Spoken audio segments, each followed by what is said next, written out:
Hello, hello mes chers amis, ici Pauline Negno, j'espère que vous allez bien et bienvenue dans une nouvelle leçon. Vous le savez, tous les mercredis, je vais à votre rencontre pour essayer de vous aider, de répondre à vos questions. On parle souvent entrepreneuriat, mais pas que. J'essaye sincèrement d'essayer de comprendre, de décrypter avec vous comment vous aider à faire décoller notamment votre business, mieux travailler avec vos collaborateurs.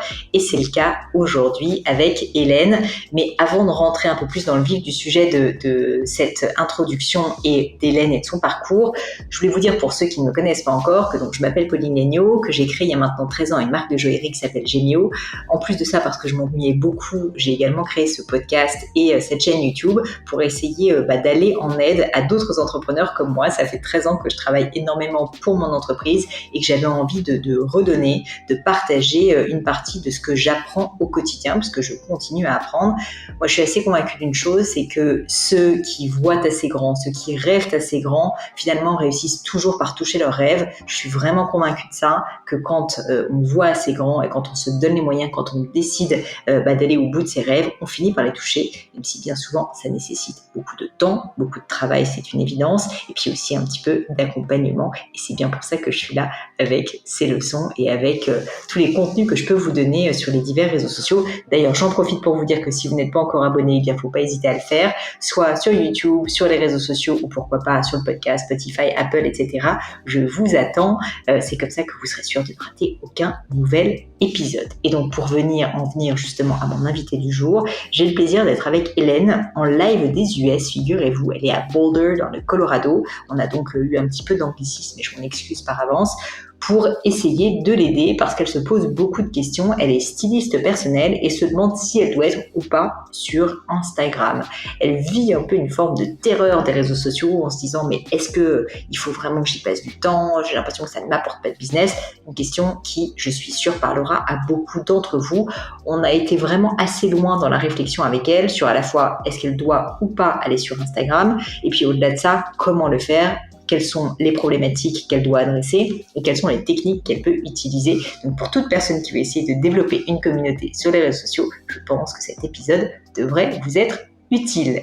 Mais je ne vous en dis pas plus et laisse place à cette nouvelle leçon.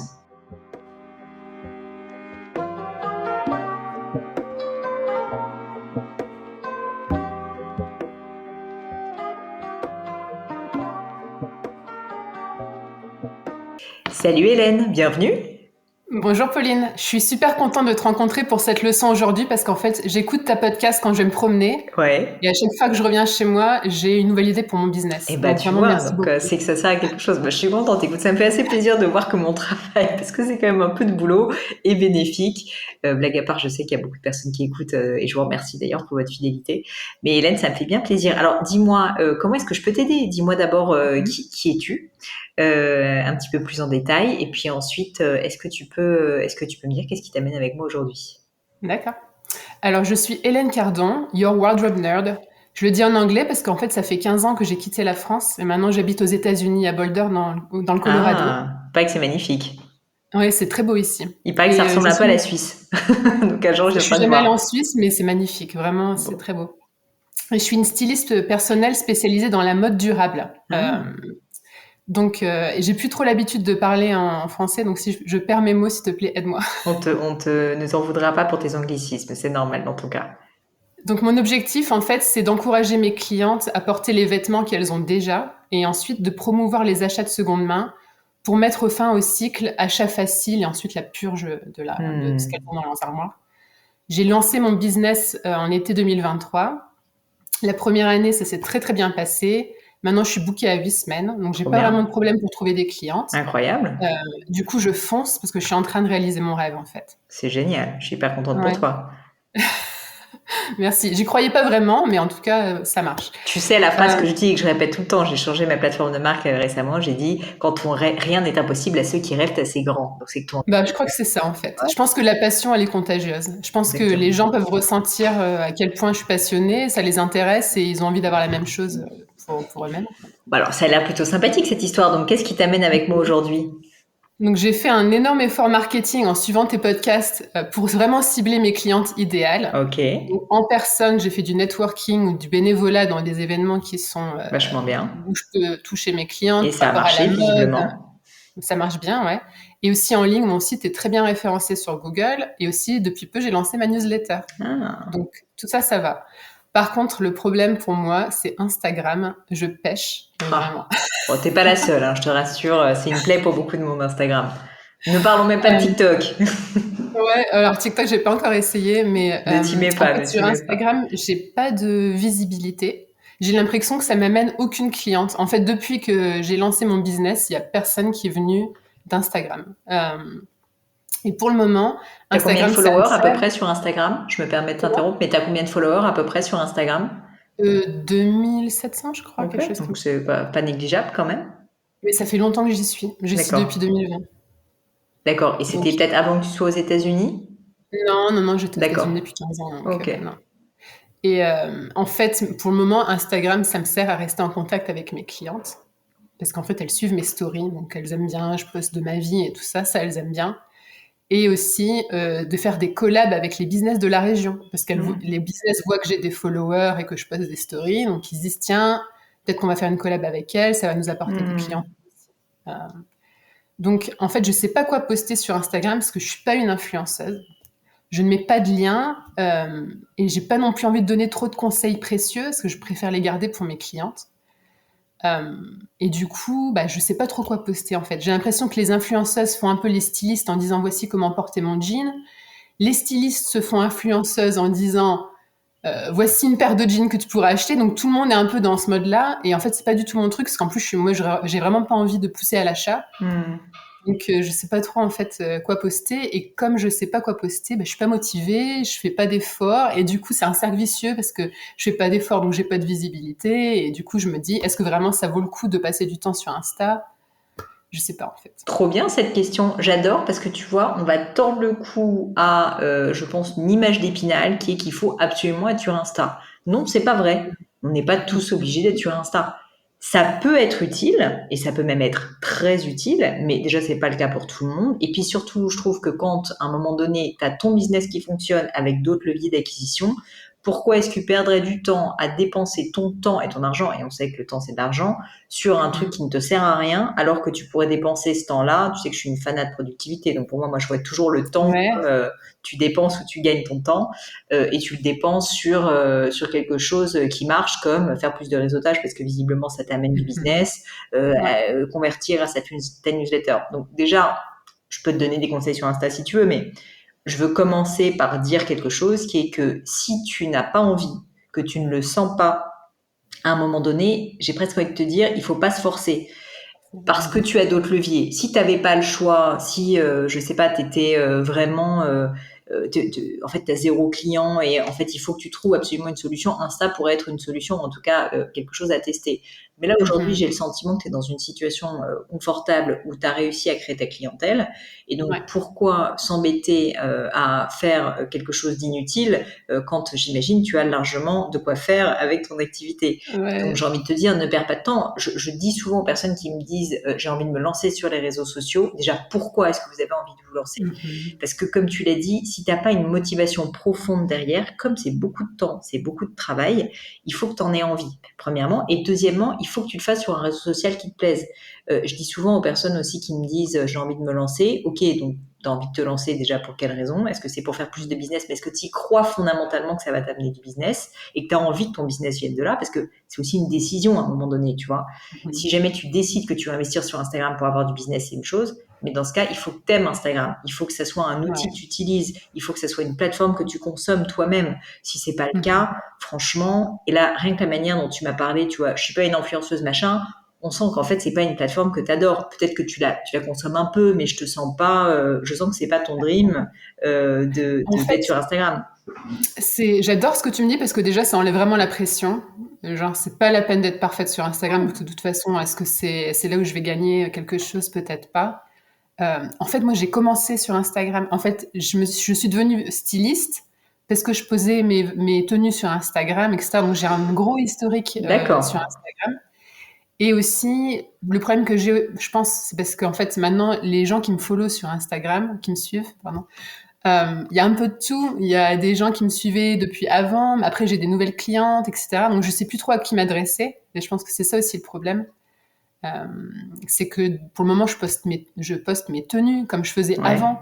Mais je me dis, est-ce qu'il faut que je change un peu ma façon de poster? Et le poster des stories, ça me plaît beaucoup. Ok. J'ai aucun effort à faire ça. Par contre, c'est vrai que tout ce qui est Reels où je claque des doigts et ma tenue elle change, etc., ça fait trop gimmick. Et Le comme fais l'une pas. de mes valeurs de mon business, c'est l'authenticité, Ouais. j'ai pas envie de tomber dans ce jeu, de faire des Reels où je tape des doigts Ouais, et ouais. ma tenue elle se change et tout ça, quoi. Je Je crois que ça soit comprends. plus naturel en fait. Ouais, je comprends. Bah alors, donc, je pense que fondamentalement, il faut que tu te poses la question de pourquoi être sur Instagram.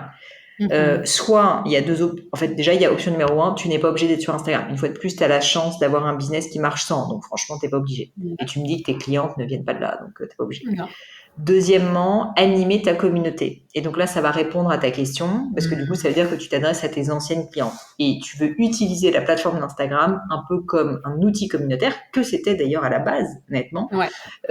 Et donc, tu veux juste faire en sorte que Instagram, ça soit un endroit où ton audience, et donc tes clientes concrètement, te voient, tu leur donnes des petits conseils gratuits, tu réponds à leurs questions.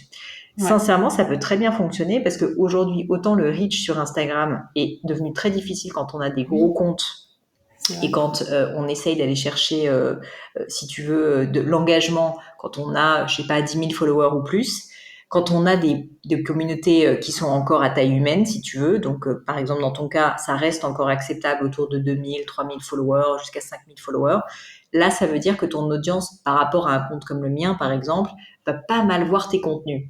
Et donc, c'est plutôt bien parce que ça veut dire que tu peux vraiment utiliser Instagram pour cette utilité, si tu veux, de communautarisme, hein, finalement, et de Ouais. création de communauté. Donc ça, c'est Ouais. l'option numéro 2, c'est tu veux Donc, utiliser Instagram, mais du coup, mhm. bah, tu le fais à ta manière, c'est pour tes clientes, t'en as rien à foutre d'augmenter ton nombre de followers, c'est pas pour ça que Ouais. t'es là parce que tu veux vraiment apporter un service, créer des relations avec des gens. Et ça, c'est fine et ça fonctionne très bien. La troisième Mhm. option, c'est que tu veux utiliser Instagram pour créer de la visibilité à ton business. Et là, c'est une démarche qui est complètement différente parce que là, tu n'es pas dans une démarche de créer de l'engagement, tu es dans une démarche donc de chercher de la découvrabilité. Tu vas Ouais. essayer de faire en sorte que tes posts Instagram, c'est comme si chaque post, si tu veux, était un produit séparé, était un contenu séparé, qui va avoir une Mhm. mission, c'est d'aller le plus loin possible pour aller toucher un max de monde qui ne te connaît pas et que ces gens-là Mhm. ensuite s'abonnent à ton compte, en gros, Ouais. si je te résume. Mhm. Et donc ça, c'est très différent. C'est dans une optique de tu veux utiliser Instagram pour faire connaître ton activité. Ça peut Mhm. marcher, mais dans ce cas, tu vois, déjà, la manière dont tu vas aborder Instagram n'a rien à voir parce que là, tu vas faire des contenus qui sont des contenus, dis-toi, pour des personnes qui ne te connaissent pas et qui, parce qu'ils voient ce que tu fais, euh, et vont se dire, ça m'interpelle et donc j'ai envie d'en savoir plus. Et s'ils en voient deux, Mhm. trois comme ça sur ton compte, donc c'est pour ça que souvent il faut d'ailleurs avoir pas mal de récurrence et de types de contenus similaires, eh bien tu vas pouvoir avoir des gens qui vont s'abonner à ton compte.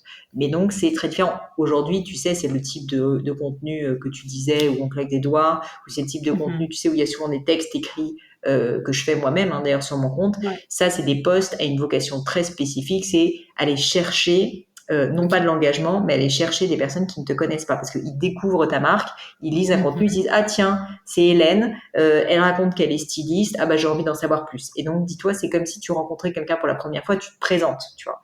Ouais. Et donc c'est une autre vocation. Déjà, je pense qu'il faut que tu réfléchisses à ça et qu'on peut y réfléchir ensemble. Je comprends. Qu'est-ce que entre les trois La question que j'ai, c'est quand tu veux faire de la visibilité, les hashtags, ça marche encore ou ça marche pas? Parce que j'ai l'impression que tout ce qui était recent post, tu sais, les posts les plus récents, Ouais. ça n'existe plus. Donc en fait, je sais même pas comment, en fait, si c'est l'algorithme qui décide à qui va t'envoyer ton post. Je sais pas Oui, si c'est avec c'est Meta. globalement l'algorithme qui décide. En gros, si tu veux, si tu fais donc en gros, si je te résume la technique de la découvrabilité, qui est un truc que je ne m'applique pas moi-même parce que c'est pas Mhm.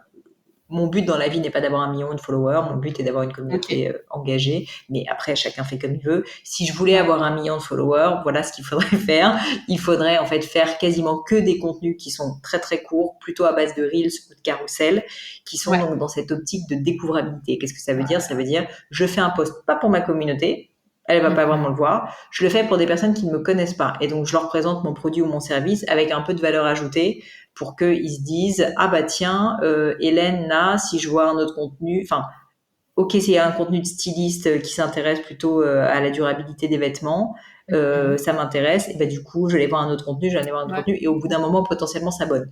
Et donc, si tu veux, ça, c'est complètement différent comme type de contenu parce que c'est court, c'est très superficiel, tu vois, ça n'a Ça me rien à... correspond peut-être pas du coup. Alors, tu peux, hein, moi, j'ai aucun En fait, jugement si tu veux, mais dans disons que mon c'est business, pas... en fait, pour moi, je me rends compte que les clientes qui restent avec moi, celles qui me demandent de revenir pour faire leurs valises ou pour, tu sais, les habiller pour les occasions, etc. Moi, c'est là où je gagne le plus parce qu'en fait, j'ai pas besoin d'investir du temps en faisant des dossiers pour elles et tout. Donc, en Elles te tout cas, je me connaissent. suis rendu compte qu'avoir les mêmes clients qui reviennent, c'est mieux pour moi que Bien de sûr. trouver à chaque fois des nouvelles clientes et devoir recommencer depuis le début l'analyse de Alors, je vais style. te dire, Hélène, t'es pas la seule dans ce cas-là. La fidélisation client, c'est quelque chose qui est formidable parce que ça veut dire que tu n'as Ouais. plus à payer ton coût d'acquisition client. En fait, il est déjà là. Mhm. Il faut réussir du coup à se réinventer, à proposer des choses nouvelles. Mais c'est sûr que quand tu as un client, réussir à augmenter sa valeur dans le temps de ce client, c'est quelque chose d'important. Ouais. Et j'ai regardé ta masterclass sur le storytelling et j'avoue que après avoir regardé tes Est-ce qu'elle t'a conseils, plu déjà? ben, elle m'a plu parce que je me suis dit ah mais en fait c'est ça que je peux poster. Ah bah Quand tu as oui, c'est vrai. posté Chloé, je sais plus son nom, Oui, Chloé l'Instagrammeuse, Bloom. je me suis dit ah oui mais en fait je pourrais raconter au lieu de poster juste mes tenues ou des conseils, je peux un peu plus aller dans le fond de qui je suis, quelle est ma marque, etc. Donc ça Bah, m'a ça, plus intéressée. ça d'ailleurs, en termes de découvrabilité, ça peut assez bien marcher. Parce que c'est des contenus, si tu veux, en fait, c'est une fois de plus, c'est comme si tu te présentais à une audience qui ne te connaît pas. Et donc, Oui. ça va pas intéresser tout le monde, mais ça peut intéresser d'autres stylistes, ça peut intéresser des entrepreneurs, ça peut intéresser des personnes qui sont freelance, ça peut intéresser des personnes qui s'intéressent à la mode. Tu vois, de se dire, ok, finalement, bah moi aussi, tu vois. Mhm. Je pense que si ça te plaît, ça peut être quelque chose à creuser, de parler de ton histoire, comme moi, par exemple, je le fais sur mes réseaux sociaux. Moi, je le fais d'une manière relativement légère, au sens où je fais pas que ça toute la journée, mais tu Ouais. pourrais, parce que je varie aussi, tu vois, à parler des miennes, de mon podcast, je fais aussi, je parle de Gémio, bien sûr, mais je pense que ça pourrait être intéressant si jamais tu souhaites aller dans une optique de découvrabilité, parce que c'est typiquement le genre de contenu qui marche assez bien en découvrabilité en plus. Ok. Et du coup, tu penses que c'est possible de faire un hybride avec des posts qui animent ma communauté et quelques-uns qui sont un peu plus dans le storytelling pour que mes clientes aussi commencent à me connaître? Parce Bien que j'ai sûr, l'impression que si mes clientes comprennent ma marque, après elles peuvent être un peu mes bien influenceuses. sûr, Tu vois ce que bien je veux sûr. dire? Bah, si elles comprennent ta marque aussi, et c'est ce que je disais dans ce grand live sur le storytelling, c'est que si elles comprennent ta marque et pas juste tes produits et tes convictions produits, il va y avoir une identification et une fidélisation qui est plus forte. Donc, il y aura, je pense, un Mhm. engagement plus fort de leur part. Donc, Ouais, oui, je pense que tu peux faire les ça deux. marche bien. Au niveau très technique, si tu veux, de l'algorithme, ce qui est certain, c'est que les posts que tu feras pour ta communauté n'auront pas du tout la même portée que ceux que tu Ouais. feras dans une optique de découvrabilité. Et même pour que tu l'aies en tête, les personnes qui débarquent parce que tu as fait un post que tu as réussi à rendre un peu viral, par exemple un Reels où tu te présentes, tu donnes un peu, tu vois, quelques conseils, etc. Et les gens débarquent sur ton compte. Si le post d'après ou d'avant c'est un post genre moi et mes vêtements qui n'a rien à voir en termes de format, en général, ça fonctionne un peu moins bien au niveau de l'algorithme. Ok. L'algorithme, malheureusement, aime les choses un peu bêtes et méchantes. Et d'ailleurs, c'est pour On ça fasse la même que chose à chaque je fois. trouve que Instagram est devenu mortellement chiant si on se dit la vérité entre nous. C'est que, en gros, C'est vrai. il Ah, c'était faudrait mieux faire tout le avant. temps la même chose, genre se réinventer son post et le refaire de 46 000 fois de la même manière. C'est Bon, vrai. moi, personnellement, je te dis, ça m'intéresse pas. Mais si une fois Ouais. de plus je voulais avoir 1 million de followers, c'est ce qu'il faudrait que je fasse. Mhm. Donc, il y a certains contenus, tu sais, j'avais fait un épisode de podcast il y a pas très longtemps, je sais pas si tu l'as entendu, avec Karine Dijoux de Les Parenthèses élémentaires, qui est un compte Instagram. Si tu veux aller voir ce que c'est qu'un compte très orienté de délivrabilité, va le voir, tu vas comprendre. C'est un compte où ce Ok. qu'elle raconte est intéressant, c'est sur la langue française, et ce ne sont que des posts très courts où Ouais. elle va toujours raconter, en fait, c'est toujours sur la même thématique de la langue française. Elle va éduquer, tu vois, sur des fautes d'orthographe à ne pas commettre, des choses comme ça. Mhm. Et donc, en fait, quelqu'un qui tombe une fois sur une de ces vidéos va ensuite scroller et voir toutes ces vidéos qui sont similaires et au bout d'un moment s'abonner, tu vois. Donc, il y a une forme de la consistance, la cohérence du compte joue, si Ouais. tu veux, dans le fait que c'est un compte qui émerge. Donc, c'est pour ça que je veux quand même te dire Ok, la il faudrait vérité, que c'est j'hybride. que tu auras le fait de faire les deux fera que ça marchera un peu moins bien. Il faut quand même se dire la D'accord. vérité. Merci de me le dire. Ok, je savais pas du tout. Et l'autre chose, c'est donc ma petite sœur qui m'a fait découvrir ta podcast, Estelle. Elle est dans le marketing, elle aussi. Et elle m'a dit, en regardant ce que je postais sur Instagram, fais attention, donne pas trop de conseils. Ok. Parce qu'en fait, parce que je donnais vraiment des conseils très techniques sur comment faire des tenues, etc. Et elle m'a dit, c'est vraiment de ta sauce magique, quoi. Faut pas la donner à tout le monde comme ça. Il faut la garder pour tes clientes. Et du coup, je me demandais comment tu décides les conseils que tu vas donner et ceux que tu gardes en fait précieusement. Bon, alors déjà, moi, je dirais que quand même, je pense que vu les formats Instagram qui sont assez courts, je suis assez convaincue que ton expérience personnelle avec une cliente apportera plus de valeur ajoutée à ta cliente.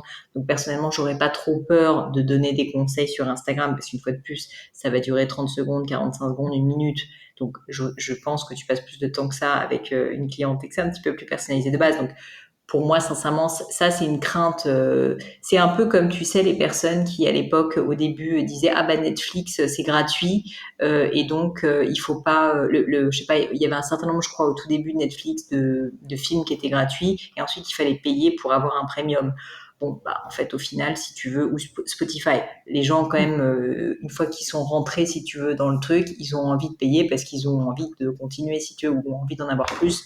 Donc, personnellement, je pense que c'est pas trop grave de donner des conseils avec de la vraie valeur ajoutée. Et si tu vas toujours dans cette optique de délivrabilité, franchement, faut pas que tu hésites. Je pense que tu peux le faire.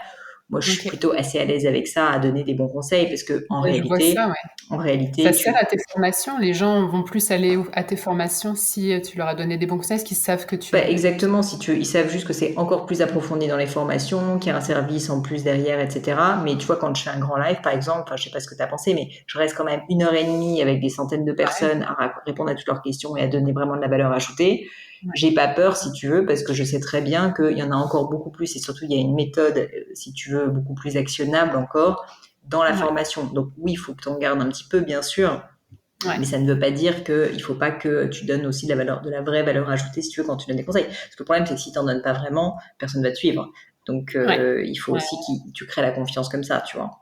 Est-ce que tu décides les conseils que tu donnes à tout le monde, on va dire en public, et tu donnes toujours à peu près les mêmes, et après tu as une réserve de conseils que tu gardes seulement pour ceux qui achètent la formation, ou Je comment? dirais que je peux même parfois donner plus ou moins les mêmes entre les deux, c'est juste qu'ils vont être plus approfondis dans le cadre de la formation. C'est-à-dire que je peux en surface dire, je sais pas, un bon storytelling est authentique et sincère. Donc ça, c'est le premier conseil. Mais après, comment est-ce que tu l'implémentes vraiment? C'est là que ça devient Ouais, intéressant. Ça, c'est dans la formation. d'accord. J'ai une autre question. Ce matin, quand je me suis réveillée, j'ai vu ma compétitrice, je sais pas Ouais. comment tu dis, qui a fait une pub sur Instagram, et du coup, comme je suis son marché, j'ai reçu sa C'est pub. bien, ça veut dire que ça marche. Euh, et du coup, ma première réaction, c'est ah, moi aussi, je vais en faire une. Ouais. Et après, je me suis dit, mais attends, en fait, j'ai pas de spot disponible maintenant pour mes clientes. Donc, est-ce que ça, tu sais, juste de savoir qu'elle en avait fait une, je me suis dit, est-ce que moi aussi, je dois en faire une? Et après, je me suis dit, est-ce que, en fait, comme elle coûte plus cher que moi, au final, ça va peut-être m'apporter des clientes, le fait qu'elle ait posté, ce que les clientes vont regarder ses prix et ensuite ils vont se Peut-être. retourner vers le business. Bon, alors Est-ce qu'en déjà, une général, fois de plus, y a pas de vérité révélée. Ça revient toujours à cette même question, quelle est ta stratégie sur Instagram? Si jamais, en fait, tu te rends compte que tu n'as pas besoin d'être sur Instagram, parce qu'en fait, ton business, toi, elle, peut-être que tout son business vient d'Instagram. bah, elle est pas vraiment sur Insta en fait. Je pense qu'elle a utilisé la suite de Meta pour faire une pub générale qui est Ouais. allée sur. Ou peut-être qu'elle n'arrive pas à avoir de clients et que du coup, elle essaie parce qu'elle est trop chère C'est ce que je et me que suis du dit, coup, ouais. elle essaye d'aller sur Instagram. Donc, une fois de plus, tu vois, faut remettre un peu l'église au centre du village et se dire pourquoi est-ce que je fais les choses. La pub Ouais, sur Instagram, soit c'est pour que tu viennes des followers, soit c'est pour que tu fasses des ventes. ouais. C'est pas la panacée au sens où ça marche, mais ça marche dans le temps.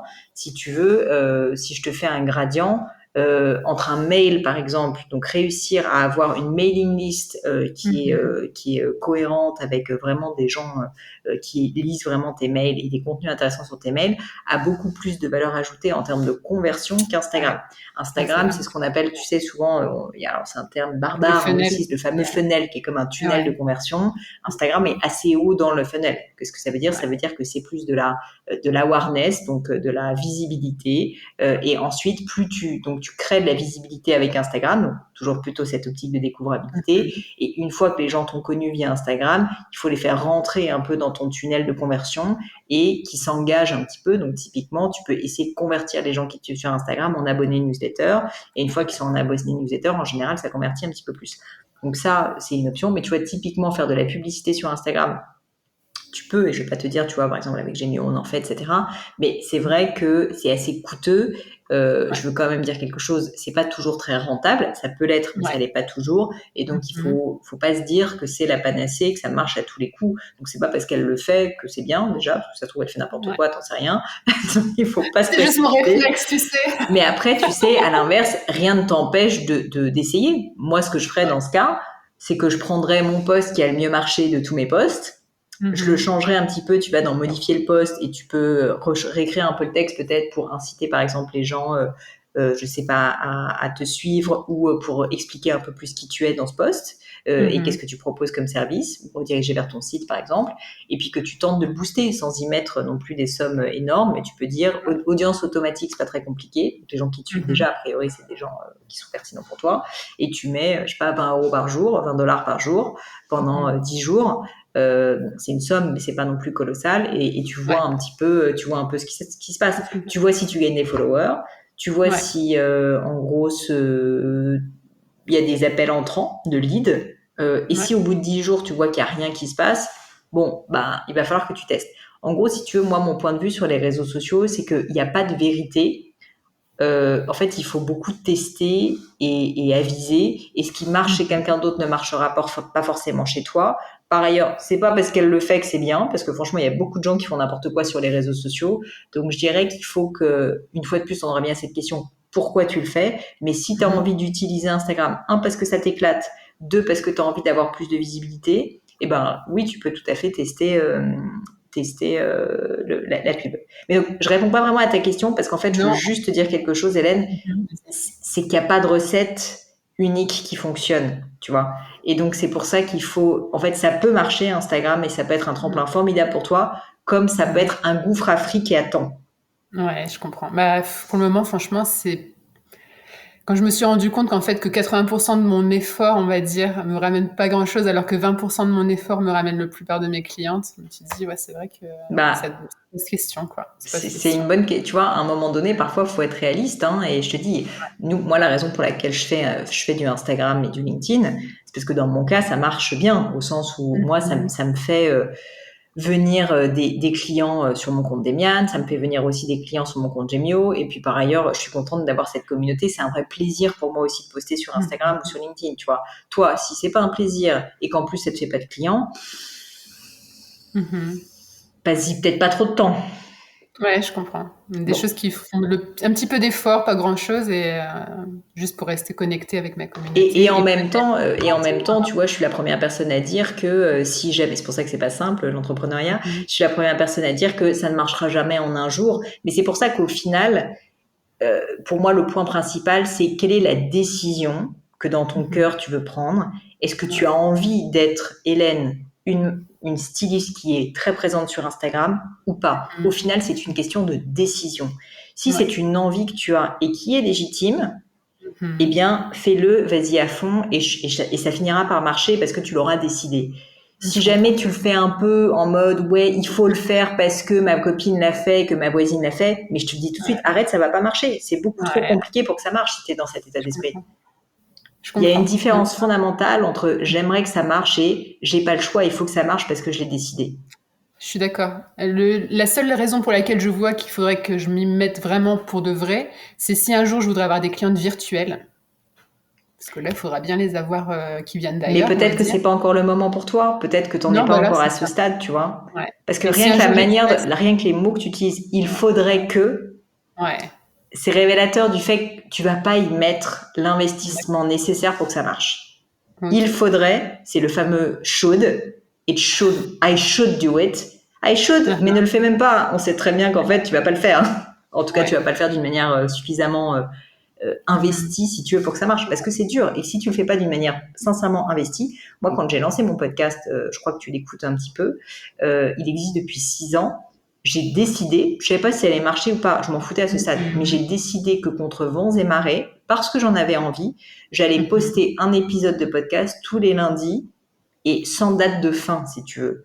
Je me suis dit, en fait, c'est même pas exactement ça. Je me suis dit, j'en fais 5, je vois si ça me plaît. Et si ça me plaît, je m'investis et je le fais contre vents et marées et je me démerde, si tu veux, et je le fais. C'était un I must et pas I should. Ok, tu vois. Je comprends. Ok, c'est un bon point. J'ai une autre question qui n'a pas trop à voir avec Instagram. Est-ce que tu crois que j'ai le temps de te poser la question? Écoute, on a encore 3 minutes, donc il va falloir qu'elle soit rapide. En fait, comme j'ai écouté ta formation sur parler en public, je me suis dit, mais en fait, ça y est, je pense que je pourrais peut-être me sentir prête à faire des groupes de parole. Bah ouais, pourquoi pas. Avec un groupe de 10 femmes, on va dire, autour de leurs vêtements, les aider, etc. Je sais pas comment le marketer. Je sais pas si c'est les mêmes clientes que j'ai déjà, s'il faut que je trouve des nouvelles clientes. Bah propose-le. Typiquement, propose-le, fais un petit mail, fais un post sur Instagram. Qu'est-ce que vous pensez? Alors, j'imagine que ça serait rémunéré, ce groupe? Ouais. Bah donc il faudrait, parce que tu vois, il y a rien de pire là. J'en profite quand même pour les personnes qui nous écoutent, de tester quelque chose, mais pas jusqu'au bout. C'est-à-dire de dire, j'ai envie de lancer un groupe de parole, mais sans donner par exemple le cadre, le prix, etc. Parce que du coup, dans l'absolu, je suis sûre que ton audience va dire, ah bah oui, formidable, être avec Hélène pendant 1 heure pour avoir des conseils gratos de stylisme, elles vont me dire oui. Mais si tu leur dis, c'est une date précise, il y a un engagement, enfin un peu toutes les contraintes, si tu veux, qui vont arriver. Là, tu vas voir que tu vas avoir une réponse qui est plus sincère parce que elle viendra avec les enjeux autour. Donc moi, je t'inviterais déjà à le tester. J'ai pas d'avis. Si ça t'éclate, franchement, il n'y a pas de raison que ça fonctionne pas. C'est plus un challenge en fait. Ouais, je trouve ça sympa. C'est vraiment cool de le faire et puis ça me permet de rencontrer des autres Totalement. femmes et tout ça, c'est sympa. Ok. Et du coup, mais moi, je le testerais dans newsletter ou Instagram. Tu vois, tu peux, pour le coup, comme tu as ta communauté, tu me disais, qui te suit depuis un moment là-dessus. Alors, c'est pas un post qui va peut-être très bien marcher, hein, parce que typiquement, il n'y aura pas de découvrabilité, mais ça s'adressera à ta communauté et peut-être que tu peux même dire aux gens, s'ils veulent pas le dire publiquement, qu'ils t'envoient des messages en direct, tu vois, dessus. Ça peut être intéressant aussi. Ouais, ok. Ça marche. Bon, je t'ai donné absolument aucune réponse à tes questions. Je pense que le fin mot de l'histoire, c'est quand même que tu dois décider en fait. Vraiment, c'est ce que je veux dire. Pour moi, et personne et qu'il n'y a pas une bonne décision. C'est juste une décision. Et c'est plus important de tenir la décision que de se poser la question de quelle est la bonne décision. Ça, c'est un truc que les gens comprennent pas bien, je trouve. Mais en fait, au final, ce qui compte, c'est plus de prendre la vraie décision d'une manière très committed, comme on dit aux États-Unis, c'est-à-dire très engagée. Plutôt, et vous me pardonnerez les anglicismes, mais bon, avec Hélène, là, je suis un peu obligée. On est en live des US quand même. et donc, je pense que c'est presque plus, enfin, pas presque. J'ai la certitude que c'est plus ça qui compte que est-ce que je fais Instagram ou est-ce que je fais LinkedIn ou est-ce que je fais TikTok. Peu importe. Il faut juste que tu le décides et que tu t'y tiennes. Ouais, il faudrait que je décide, allez, je le fais pour 1 an. Ou pas, tu vois, ou pas, peut-être. Tu sais, j'ai une personne que j'ai interviewée sur mon podcast, t'as peut-être pas écouté son épisode, mais d'ailleurs, il se trouve que je l'ai rediffusé aujourd'hui, et je crois qu'on en parle de mémoire dans l'épisode. C'est Fabien Olicard, qui est quelqu'un que j'aime beaucoup, qui est un influenceur, et lui, en fait, quand il s'est lancé sur les réseaux, comme il savait qu'il avait évidemment, comme nous tous, toutes les excuses, et qu'il allait jamais tenir un truc dans le temps, il s'est engagé, il a décidé qu'il allait pendant 1 an poster tous les jours sur YouTube. Tous les jours, c'est beaucoup, hein. Tous les jours pendant 1 an. Et donc, il s'est engagé vis-à-vis de lui-même, il n'avait même pas vraiment de communauté à ce moment-là, à poster tous les jours, à faire une vidéo tous les jours sur YouTube.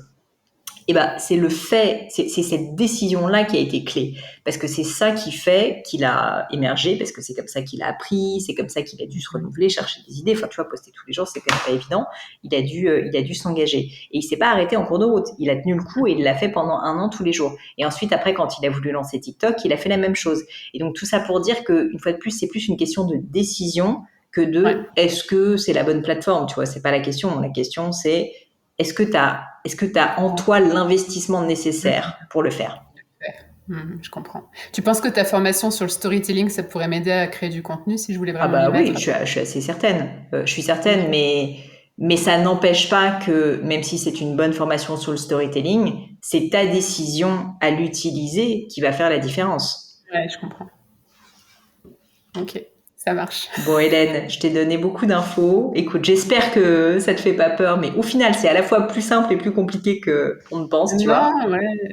Non, mais je comptais sur toi pour décider pour moi, mais je me rends compte que non, c'est la vie d'un entrepreneur, c'est de prendre des décisions. Tout à fait, exactement. Mais je te rassure en te disant, il n'y en a pas de mauvaise, à mon avis, de décision. Ouais, Il faut juste y tenir. ouais. Et donc, Ok. pour les personnes qui nous écoutent, qui peut-être sont en live des US, dis-moi, comment est-ce qu'on fait pour te suivre, te trouver, ajouter un follower à ce gros compte Instagram et puis peut-être aussi, d'ailleurs, te donner son avis sur Ouais, toutes ces me donner questions. des conseils, j'aimerais Ouais. beaucoup. Où est-ce qu'on te Alors moi, retrouve? je suis sur Instagram, c'est your underscore le tiré du bas wardrobe WARDROBE Ouais. underscore nerd NERD et c'est wardrobenerd.com. Super. Et ben, j'aime beaucoup le titre d'ailleurs, enfin le nom qui est très sympa. On mettra les liens pour relayer ça en bonne et due forme. Je te remercie 1000 fois pour ton temps. Merci beaucoup, Pauline, toi aussi. Et puis je te dis à bientôt. À bientôt, Pauline. Au revoir.